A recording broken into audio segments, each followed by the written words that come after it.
Buletin Didik 21 Mei bersama saya Tarushdin Muhammad Nazri. Salam hormat dan salam sejahtera. Kira-kira 80% sukarelawan Malaysia vaksin Support Volunteers MyVac di seluruh negara sudah menerima suntikan vaksin COVID-19 setakat ini. Jumlah itu membabitkan 1,306 sukarelawan yang bertugas di Pusat Pemberian Vaksinasi PPV seluruh negara.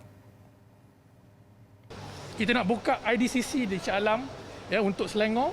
Di KL kita ambil MyTag untuk kita lebih ramai, ribuan yang akan divaksin dalam masa sehari. So we are rolling out slowly according to schedule actually. So bila mana ada pembukaan lebih banyak pusat vaksin daripada yang 141 out of 605, there will be more volunteers being absorbed dalam kita punya MyVac punya program. Beliau terdahulu melakukan tinjauan di Pusat Pemberian Vaksin PPV Dewan Sukan Pandamaran Kelang Selangor. Setakat ini lebih 13,000 orang mendaftar sebagai sukarelawan MyVac bagi program imunisasi COVID-19 kebangsaan. Lebih ramai sukarelawan diperlukan ketika proses pemberian vaksin fasa ketiga kelak. Dalam perkembangan lain, Kementerian Kesihatan KKM akan menambah bilangan pegawai psikologi sebagai inisiatif memperluaskan perkhidmatan kaunseling di daerah dan klinik kesihatan.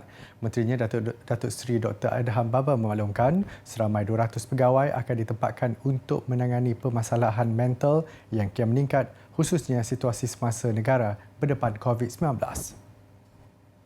Melalui kenyataan media dikeluarkan, beliau berkata pihaknya sedar situasi krisis semasa akibat pandemik itu mendatangkan impak besar kepada semua lapisan masyarakat, terutama mereka yang mempunyai masalah kesihatan mental dan penyakit mental sedia ada. Berdasarkan statistik sejak Mac tahun lalu hingga Mei tahun ini, 85.5% aduan diterima membabitkan isu kesihatan mental yang memerlukan sokongan emosi dan kaunseling seperti keresahan, kemurungan serta penderaan. Justru selain menambah bilangan pegawai psikologi, KKM akan terus melaksanakan beberapa inisiatif untuk menangani permasalahan mental yang kian meningkat. Selain advokasi melalui kempen Let's Talk Minda Sihat, kementerian itu akan memastikan pelaksanaan Pelan Strategik Kebangsaan Kesihatan Mental bagi tempoh 5 tahun akan datang, antaranya meningkatkan capaian perkhidmatan, meneruskan platform talian sokongan, meningkatkan perkhidmatan psikiatri dan kesihatan mental, serta membangunkan sistem registri dan bekerjasama dengan NGO. Dalam pada itu, penggunaan katil unit rawatan rapi ICU bagi pesakit COVID-19 di seluruh negara kini mencecah 83%. Ketua Pengarah Kesihatan Tan Sri Dr. Nur Hisham Abdullah berkata, Kuala Lumpur, Pulau Pinang, Selangor, Perak dan Kedah antara negeri yang mencatat kadar penggunaan katil ICU yang tinggi. Turut mencatat penggunaan katil ICU melebihi 70% ialah Putrajaya, Sarawak, Kelantan, Negeri Sembilan, Johor dan Melaka. Sistem kesihatan negara kini menghadapi tekanan dan cabaran untuk memutuskan rantaian COVID-19. Sementara itu, Jawatankuasa Khas Jaminan Akses Bekalan Vaksin COVID-19 JKJAV memaklumkan jumlah pemberian vaksinasi COVID-19 harian bagi bulan Mei merekodkan angka tertinggi dengan 83,648 dos kemarin. Profesor Kejuruteraan Kimia Fakulti Kejuruteraan dan Alam Bina Universiti Kebangsaan Malaysia UKM, Profesor Datuk Insinyur Dr. Wan Ramli Wan Daud diumum sebagai tokoh akademik bahasa Melayu 2020. Beliau yang juga Profesor UKM, Petronas Tenaga Hidrogen Lestari, Institut Cellfield telah mencipta pelbagai pencapaian gemilang di dalam negara dan antarabangsa, termasuk pengiktirafan sebagai seorang peratus perintis saintis tersohor dunia dalam The World's Most Influential Scientific Minds dan Highly Cited Researcher sebanyak 6 kali sejak 2015 hingga 2020. Kementerian Pengajian Tinggi dalam satu kenyataan memaklumkan tokoh itu turut menerima anugerah lain yang berprestij bagi saintis Malaysia, iaitu Anugerah Merdeka untuk prestasi kesarjanaan yang amat cemerlang dalam penyelidikan dan pengembangan sel fuel dan tenaga hidrogen di dunia. Beliau turut menjuarai bidang tenaga berpancaran sifar seperti tenaga hidrogen, teknologi sel fuel dan teknologi pengeringan lestari dan etno-teknologi Melayu di Persada Global melalui penyelidikan dan pembangunan menggunakan bahasa Melayu. Anugerah ini diperkenal sebagai satu daripada usaha kerajaan untuk mengiktiraf ahli akademik di Universiti Awam yang memperlihatkan kesungguhan memartabatkan bahasa Melayu sebagai bahasa ilmu melalui penghasilan karya-karya ilmiah yang berkualiti. Siapa sangka murid sekolah rendah mampu menyertai mesyuarat keusahawanan bersama pemimpin industri keuangan dan rakan seangkatan antarabangsa. Mereka adalah pelopor Social Enterprise Network for Schools Good Sense, program celik kewangan anjuran Financial Industry Collective Outreach Finco. Inisiatif ini bermula Mac lalu sehingga November dan disasar untuk diteruskan pada tahun-tahun akan datang. Selari dengan sasaran strategik Kementerian Pendidikan Malaysia KPM, Good Sense menawarkan lebih 200 murid berusia 10 hingga 12 tahun peluang untuk mempelajari kemahiran keuangan dengan mengaplikasikannya dalam kehidupan seharian. Pelajar dari 20 sekolah di Johor, Selangor dan Negeri Sembilan ini boleh menimba kemahiran dan pengetahuan yang diperlukan meliputi aspek belanjawan, perancangan perniagaan dan menentukan misi sosial masing-masing untuk menubuhkan projek keusahawanan pilihan mereka. Lebih menarik, mereka turut mendapat tunjuk ajar daripada pasukan berpengalaman yang terdiri daripada guru-guru sekolah berbahasa Inggeris, mentor dan fasilitator daripada industri keuangan serta rakan-rakan sebaya dari seluruh dunia termasuk Scotland, Britain dan Australia.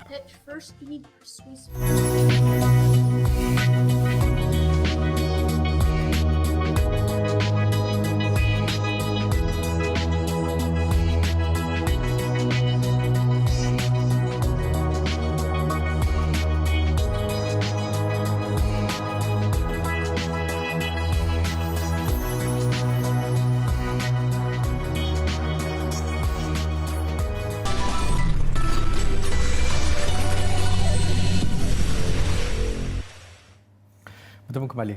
Tiada pemotongan bekalan elektrik akan dilaksanakan di rumah-rumah kediaman di semenanjung Malaysia yang mempunyai tunggakan tidak melebihi 6 bulan sehingga 30 Jun ini.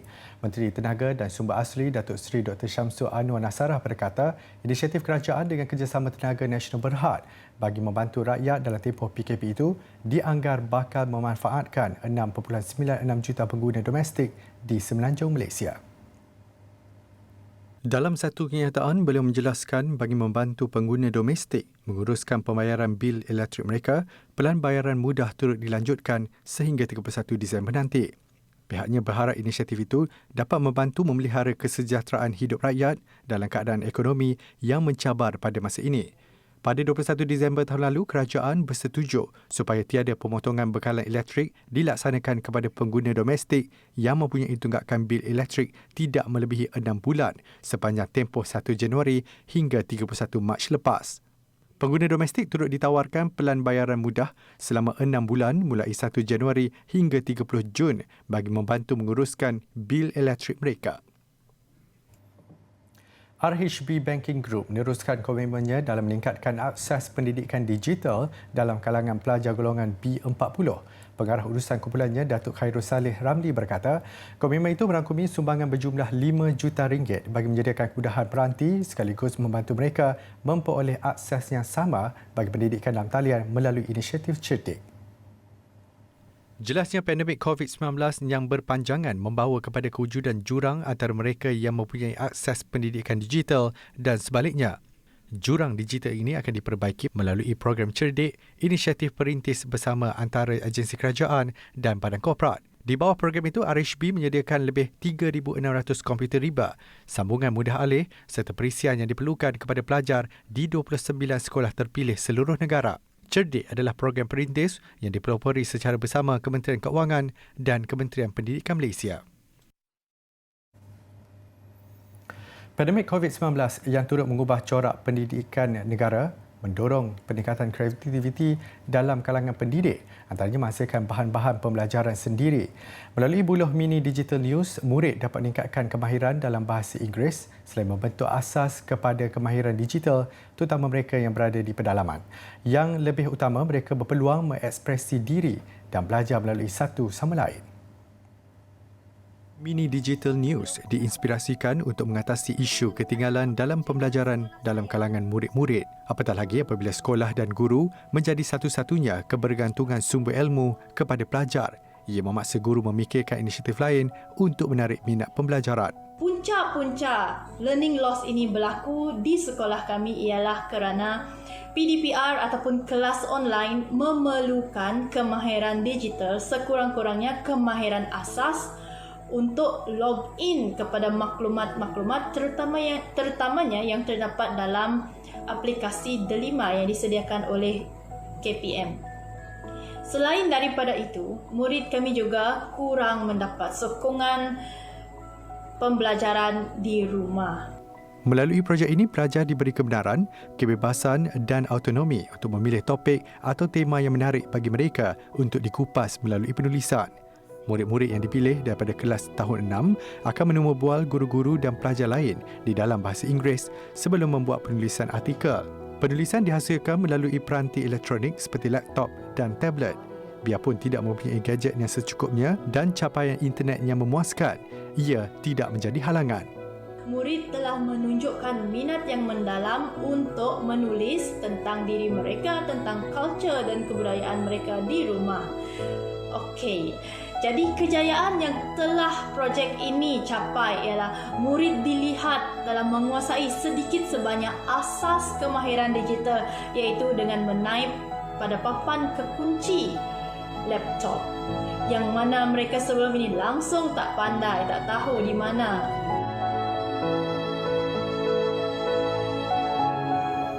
Berburu ke padang datar dapat rusa belah kaki. Berguru ke balang ajar ibarat bunga kembang tak jadi. Dialah pemberi paling setia.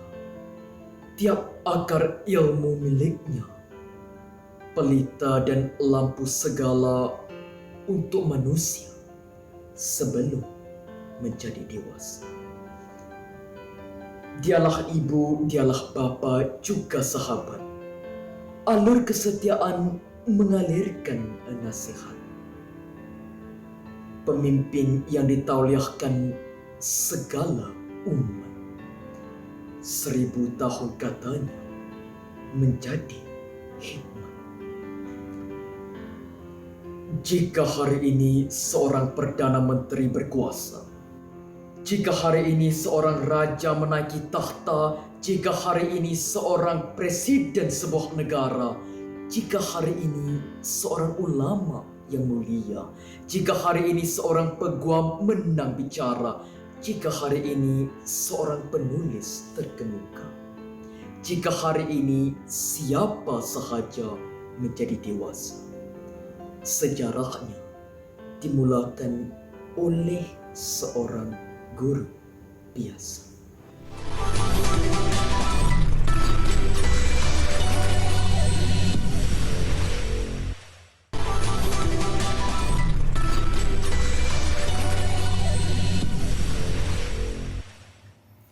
Beberapa sekolah di Mexico memperkenalkan penggunaan robot yang berfungsi untuk mengesan keberadaan virus COVID-19 dan penyakit bawaan lain. Ia dilengkapi kamera grade perubatan, teknologi kecerdasan buatan AI serta pengesan haba. Pelajar hanya perlu mengesan suhu badan pada robot ini dan maklumat berkaitan kesihatan akan diberitahu. Selain itu, ia juga mampu mengesan penyakit lain seperti selesema dan chickenpox. Teknologi buatan China ini telah pun digunakan di lebih 40 buah negara. Sehingga kini Mexico merekodkan 2.39 juta jangkitan virus itu dengan 221,000 kematian.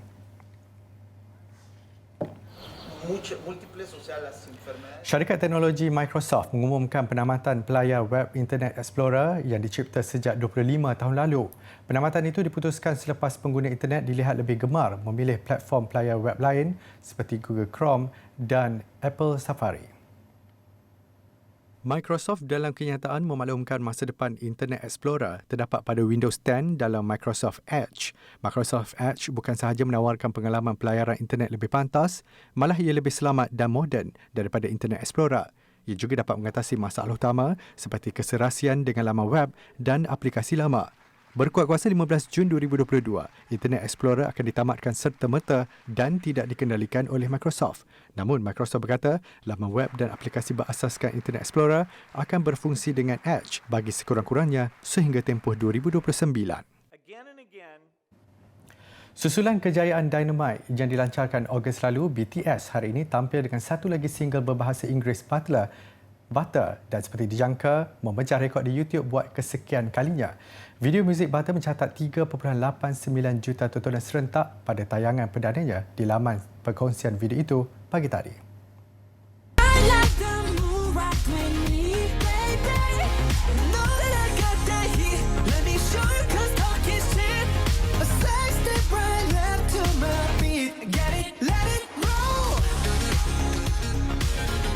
Salah seorang anggotanya RM memberitahu mereka sebenarnya tidak menyangka dapat mengeluarkan lagu baharu.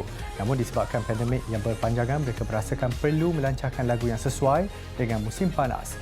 Tahun lalu Dynamite memecah rekod YouTube dengan lebih 100 juta tontonan dalam tempoh 24 jam pertama. Seperti Dynamite juga, Bata dilihat memiliki ciri serupa dengan rentak disco pop, warna-warna terang serta chorus yang menarik dan mudah diikuti.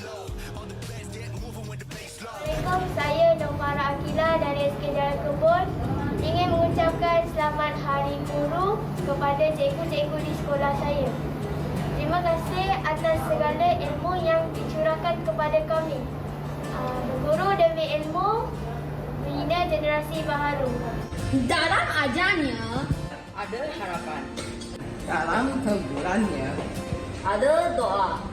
Dalam marahnya, ada sayang. Dalam tangannya, ada sasya terbina. Selamat Hari Guru!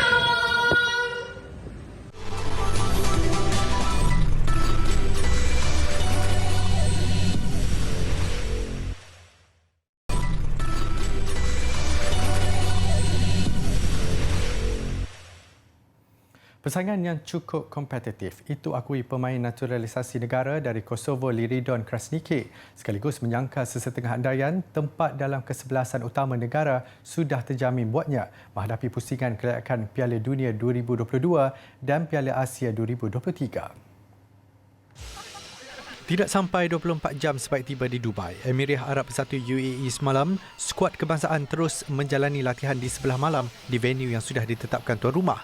Jelas tampak bersemangat dengan kehadiran 3 pemain yang berpengkalan di luar negara iaitu Liridon Krasniqi, Junior Elstal dan Dominic Tan. Bagi Liridon, tiada jaminan tempatnya dalam kesebelasan utama sudah terjamin atas status pemain naturalisasi. First of all, the most important is that so far I've seen in the first training we have a very competitive squad. I think nothing is guaranteed, and especially for my coach, I don't want to have this kind of thinking that I'm guaranteed or somebody's guaranteed. I like that I have surrounded players around me who are very competitive, so everybody can be first choice. Liridon bagaimanapun mahu mencuba sebaik mungkin untuk menyarung jersey Harimau Malaya yang baginya umpama mimpi menjadi kenyataan. Pada perkembangan lain, penyerang muda Luqman Hakim Syamsuddin yang baru tiba dari Belgium awal pagi tadi dijangka turun berlatih malam ini. Mula mengungguli pingat emas sukan luncur air seawal usia 8 tahun pada Sukan SEA di Palembang, Indonesia pada 2011, Alia Yong Hanifah terus menempa nama apabila menjadi atlet luncur air pertama Asia memenangi acara tricks kategori junior kejohanan Momba Masters yang berprestij di Melbourne, Australia pada 2020. Ia adalah kemenangan yang mengagumkan menewaskan atlet ski air U17 terbaik dunia. Alia mula berjinak dengan air dan berenang seawal usia 6 bulan. Menurut ibunya Nurzila Sulaiman, selain galakkan daripada bapanya yang juga seorang atlet, Alia mula menyatakan hasrat mahu mencuba sukan air atas minatnya yang mendalam pada usia 4 tahun. Alia ni memang dari kecil lagi memang budak yang sangat aktif, tahan lasak, berani dan suka mencuba benda-benda yang baru. Sebab itu bila dia kata dia nak cuba ski air ni, we never paksa dia. And then malahan suami tangguhkan dulu sebab nak dia betul-betul berminat. So apabila Alia menang gold medal di SEA Games semasa umur dia 8 tahun, kami telah nampak yang dia memang ada mempunyai potensi yang besar. Oleh itu suami saya selaku Ketua Jurulatih Negara telah mencipta 10 tahun program with target so that Alia know what to achieve. Selain itu, Alia juga telah memenangi 4 pingat emas di kejuaraan Asia International Water Ski and Wakeboard Federation IWWF di Bangkok, Thailand pada 2019. Ia menerusi kategori Open Women Tricks, Open Women Slalom, Open Women Jump dan Open Women Overall. Bertanya tentang rahsia kejayaan seawal usia muda, Alia menekankan betapa pentingnya corak pemikiran yang telah diterapkan ibu bapanya sebelum menyertai apa-apa pertandingan. Like every time I went to a competition, I knew that saya perlu buat yang terbaik and basically beat everyone. And I think that mindset had actually made me menang pingat emas dalam SEA Games 2011. Since I started training at a young age, I also had goals and targets that my dad had created for me that I really also wanted to achieve. I feel like that those goals had made me disciplined and dedicated to the sport and also reaching my goals. It has also built me up to have like good mental strength so that I don't cave in under pressure when I go to competitions or anything. Beliau turut berkongsi 4 formula asas untuk berjaya dalam apa jua bidang yang diceburi. There's 4 benda yang adik-adik kena fikir pasal, which is that you're good at it, you want to do it, you enjoy doing it, and you also work hard for it. Then, yeah, all those 4 things I think are the formula to success in like whatever you do in life.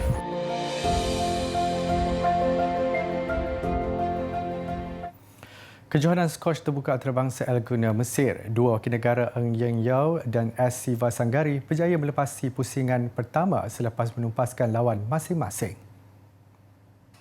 Ian Yeo turut berdepan lawan dari Mexico, Lionel Cardenas, iaitu pemain ranking ke-57 dunia. Seperti dijangka, Ian Yeo yang berada di ranking ke-27 dunia sukar dicabar untuk menamatkan perlawanan dengan keputusan 11-6, 11-9 dan 11-4. Aksi pusingan kedua esok, Ian Yao akan menentang pemain tuan rumah Yusuf Ibrahim. Saingan wanita pula turut menampilkan wakil tunggal negara menerusi S. Siva Sanggari. Siva Sanggari menempah tiket ke pusingan seterusnya selepas mengenepikan pemain Mesir Sana Ibrahim 11-7, 14-12 dan 11-8. Cabaran getir menantinya di pusingan kedua bertemu pemain ranking ke-10 dunia Tasni Evans dari Wales. Kayuhan basikal di kawasan pegunungan mengakhiri buletin didik malam ini. Saya Tarusydi Muhammad Nazri, salam hormat dan Assalamualaikum.